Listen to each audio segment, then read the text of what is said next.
Shalom, salam sejahtera untuk kita semuanya. Bertemu kembali bersama dengan saya Pendeta Daniel Siswanto. Dan kita akan melanjutkan pelajaran sekolah sahabat kita. Tanpa terasa kita telah tiba di pelajaran ke-9 di triwulan yang pertama di tahun 2024 ini. Satu pelajaran yang menarik dengan judul Diberkatilah Dia yang datang dalam nama Tuhan. Namun sebelum kita mempelajari lebih dalam, mari kita tunduk kepala dan berdoa.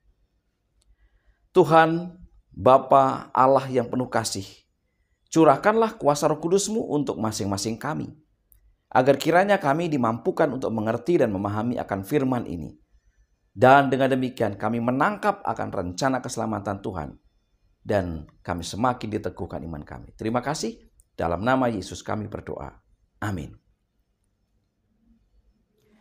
Diberkatilah Dia yang datang dalam nama Tuhan. Ayat inti terdapat di dalam Mazmur 118 ayat 22 dan 23. Batu yang dibuang oleh tukang-tukang bangunan telah menjadi batu penjuru.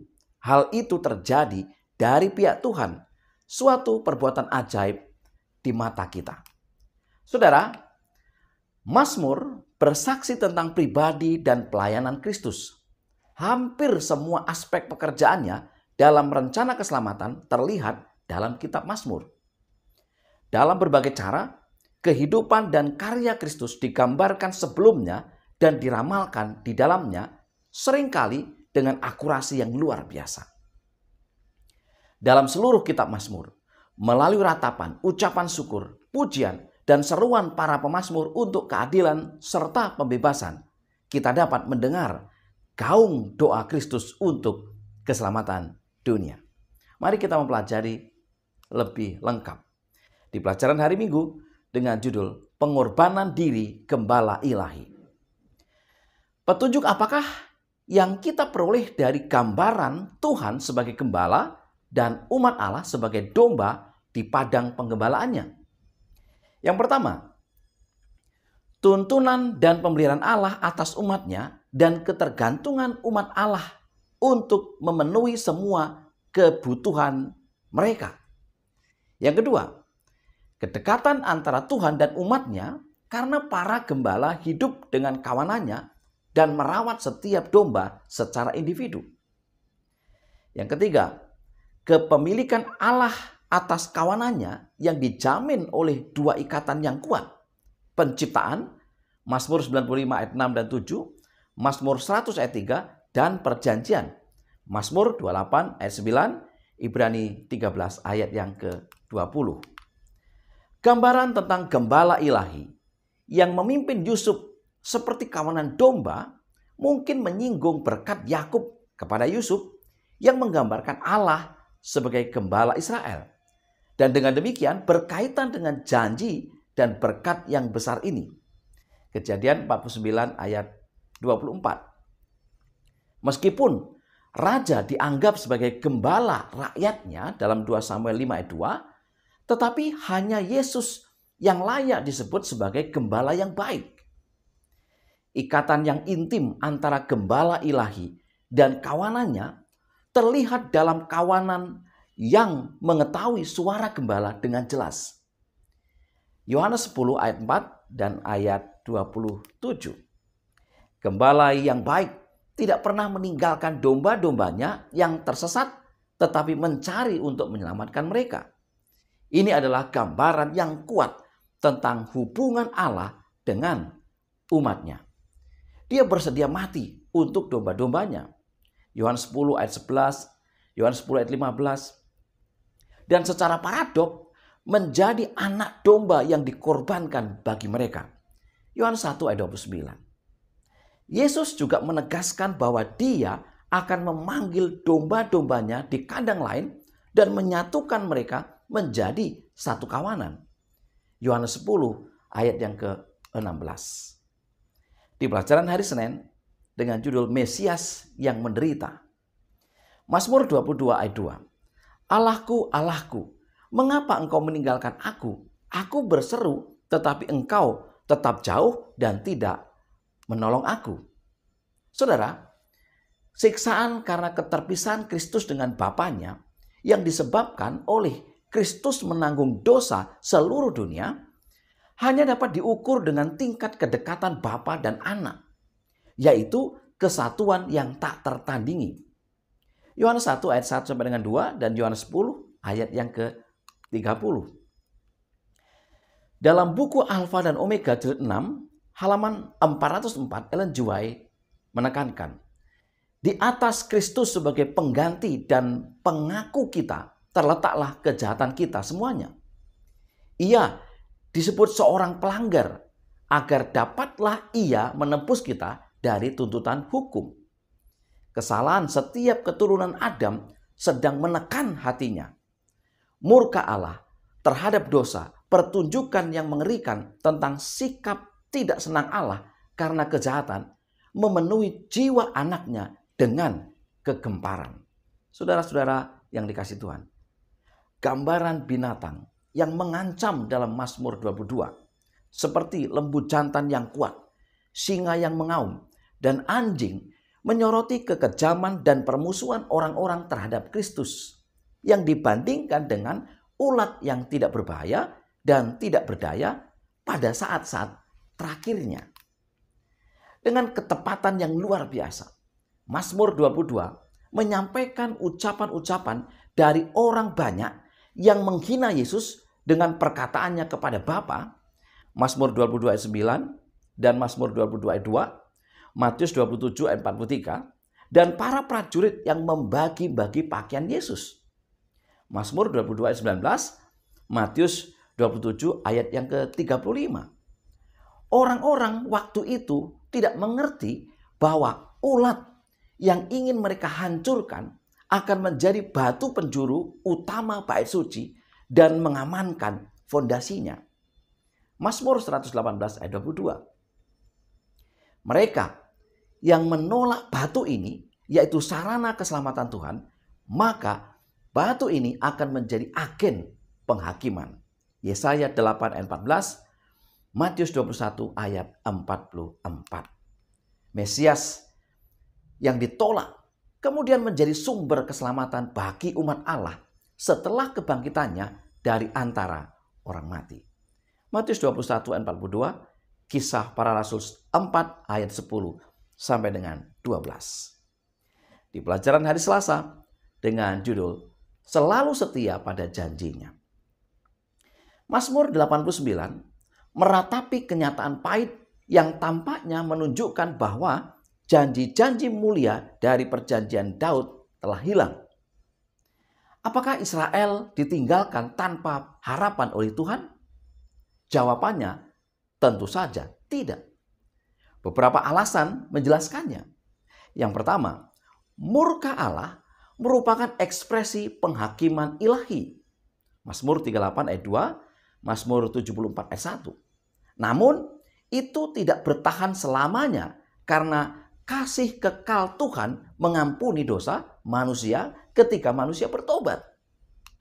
Yang kedua, orang-orang merasakan akibat pahit dari ketidaktaatan mereka dan menyadari beratnya dosa mereka. Mazmur 89 ayat 39 sampai dengan 47.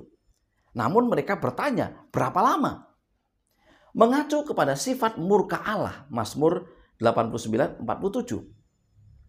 Pengharapan yang diperbaharui muncul dari kepastian baru dalam kesetiaan Allah untuk mengingat kasih karunia-Nya. Mazmur 89 ayat 48 dan ayat 51. Yang ketiga, meskipun komponen manusia dari perjanjian itu gagal, umat dapat bersandar pada janji tujuan Allah yang tidak berubah melalui Mesias, yang mewujudkan semua kebenaran dan keselamatan Israel dan seluruh dunia. Artinya, pada akhirnya Tuhan akan menang dan kerajaan kekalnya akan ditegakkan selamanya. Tetapi hanya karena Yesus dan bukan karena umat Tuhan. Mazmur 89 ayat 28 yang menyebut Daud yang adalah tipe Kristus, anak sulung Allah. Aku pun juga akan mengangkat dia menjadi anak sulung, menjadi yang maha tinggi di antara raja-raja di bumi. Jelas sebutan anak sulung tidak menyatakan status biologis Daud, karena Daud adalah anak ke-8 dari orang tuanya. Itu sama dengan Yesus. Gelar ini menandakan kehormatan dan otoritas khususnya.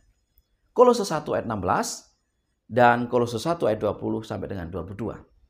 Allah menjadikan Yesus raja tertinggi atas seluruh dunia ketika ia membangkitkan Yesus dari antara orang mati. Kisah Para Rasul 2 ayat 30 dan 31. Di pelajaran hari Rabu dengan judul Raja Kekal dengan Kekuatan Tak Tertandingi. Mazmur 2 ayat 7 meramalkan kebangkitan dan peninggian Kristus sebagai fajar perjanjian baru yang kekal dan keimamatan Kristus yang rajani. Kisah Para Rasul 13 ayat 33 sampai dengan 39, Ibrani 1 ayat 5 dan Ibrani 5 ayat 5. Mesias duduk di sebelah kanan Allah sebagai seorang yang memiliki kehormatan dan otoritas yang belum pernah ada sebelumnya. Mazmur 110 ayat 1, Kisah 7 ayat 55 dan 56. Kristus akan memiliki kemenangan mutlak atas musuh-musuhnya. Menjadikan musuh sebagai tumpuan kaki adalah gambaran yang mencerminkan kebiasaan raja-raja timur dekat kuno untuk meletakkan kaki mereka di leher musuh yang kalah untuk menunjukkan dominasi total atas mereka. Namun, tongkat Kristus di sini bukanlah alat teror. Mazmur 2 ayat 9, Mazmur 110 ayat yang kedua. Tongkat awalnya dipegang oleh para pemimpin suku sebagai lambang suku. Bilangan 17 ayat 2 sampai dengan 10. Tongkat Kristus berasal dari Sion karena dia melambangkan umat Sion. Tongkatnya adalah simbol penghakiman ilahi yang mengakhiri kekuasaan kejahatan dan menggambarkan pemerintahan Kristus yang tak tertandingi. Wahyu 2 ayat 27, Wahyu 12 ayat 5. Bahkan raja-raja yang jahat diberi kesempatan untuk bertobat dan tunduk kepada Mesias. Mazmur 2 ayat 10 sampai dengan 12. Saudara-saudara yang dikasihi Tuhan. Setelah penghakiman diberikan kepada orang-orang kudus milik yang maha tinggi, Daniel 7 ayat 22. Kerajaannya didirikan dan pemerintahan mereka adalah pemerintahan yang kekal. Daniel 7 ayat 27. Karena salib, janji kerajaan terjamin. Berkat dijanjikan kepada semua orang yang percaya kepada raja dan orang-orang bersukacita atas pemerintahan Mesias yang berdaulat dan benar. Mazmur 2 ayat 12, Mazmur 89 ayat 16 sampai dengan 18. Di pelajaran hari Kamis dengan judul Imam untuk selama-lamanya menurut Melkisedek. Allah menganugerahi Mesias dengan jabatan raja yang kekal. Mazmur 110 ayat 1 sampai dengan 3. Dan imamat dengan kedudukan yang lebih tinggi menurut Melkisedek. Mazmur 110 ayat 4 sampai dengan 7. Mazmur 110 ayat 4, Tuhan telah bersumpah dan ia tidak akan menyesal. Engkau adalah imam untuk selama-lamanya menurut Melkisedek.